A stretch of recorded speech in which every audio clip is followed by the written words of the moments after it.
السلام علیکم حضور سورۃ المائدہ آیت نمبر 18 میں ہے حضرت آدم علیہ السلام کے بیٹوں کا واقعہ بیان ہوا ہے۔ حضور کے ترجمہ کے مطابق جب ان دونوں نے قربانی پیش کی تو ان میں سے ایک سے قبول کر لی گئی اور دوسرے کی قبول نہ کی گئی۔ اس نے کہا کہ میں ضرور تجھے قتل کر دوں گا۔ جواباً اس نے کہا کہ یقیناً اللہ تعالیٰ متقیوں ہی کی قربانی قبول فرماتا ہے۔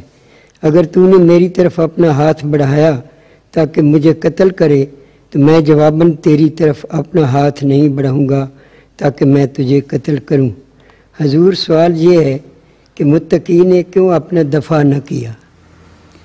یہ تو اس کی مرضی تھی، اس نے جواب بھی دے دیا تھا کہ اگر تم نے اس وارننگ کے باوجود مجھے قتل کیا تو میرے گناہ بھی تم پر پڑ جائیں گے اور تم جہنم میں جاؤ گے۔ تو یہ تو وہیں آگے لکھا ہوا ہے قرآن کریم میں۔